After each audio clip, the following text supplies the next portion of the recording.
Son zamanlar məktəblərdə bullyinqin artması cəmiyyətdə ciddi narahatlıq doğuran məsələlərdən biridir. Müasir dövrdə bu problem əvvəlki illərlə müqayisədə daha çox diqqət çəkir və həm real həyatda, həm də sosial şəbəkələr vasitəsilə daha geniş yayılır.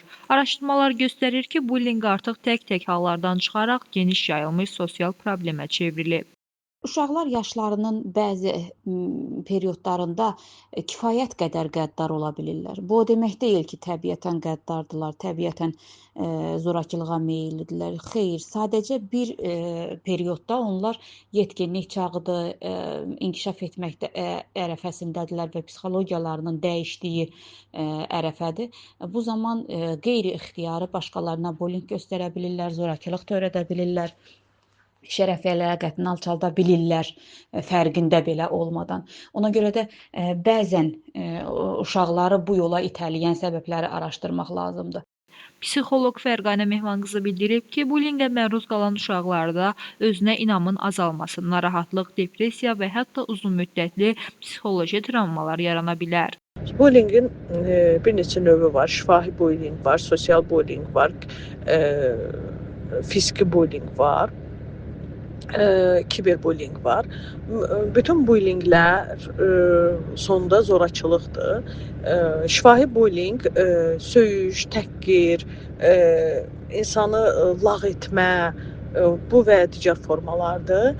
Bu da insanın psixoloji sağlamlığına çox böyük zərər vurur, hansı ki, bullyingə məruz qalan insanın. Təhqirlər, təhdidlər, lağlar bu bullying növünə aiddir.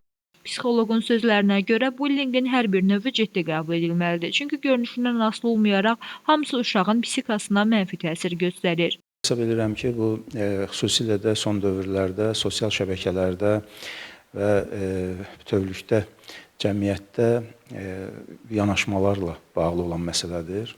Uşaqlar görünən bundan ibarətdir ki, bir çox hallarda aqressiv münasibətlərə daha çox meyilli olurlar. Bu da təbii ki, uşaq verilişlərinin lazımi səviyyədə olmaması ilə bağlıdır. Azərbaycan mentalitetinə uyğun verilişlərin, uşaqlarla bağlı verilişlərin olmaması, eləcə də bütövlükdə uşaqlara yanaşmada bəzi hallarda boşluqların olması və mənfi hallara üstünlük verilməsi təbii ki, bu cür problemlərin mövcudluğuna yol açır. Təhsil sistemində olan boşluqlar aradan qaldırılmalıdır. Xüsusilə də uşaqlarla bağlı məsələlərə bütövlükdə cəmiyyət əsaslıqla yanaşmalıdır. Uşaq hüquqları haqqında yeni qanun da qəbul edildi və orada uşaqların hüquqlarının müdafiəsi, xüsusilə də sosial problemləri yaşayan ailələrdə, eləcə də ailədən kənar tərbiyə alan uşaqların təlim-tərbiyə məsələlərinin və onların müdafiəsinin təmin olunması yeni qanunda da öz əksini tapıb. Məktəblərdə artan bullyinq problemi sadəcə fərdi davranış deyil, bütövlükdə cəmiyyətin diqqət yetirməli olduğu ciddi sosial məsələdir. Unutmaq olmaz ki, hər bir şagird özünü güvənli hiss etməyə layiqdir və bullyinqə qarşı atılan hər addım daha sağlam gələcəyin qurulmasına xidmət edir. Leyla Səməndər, Yeni Azərbaycan TV.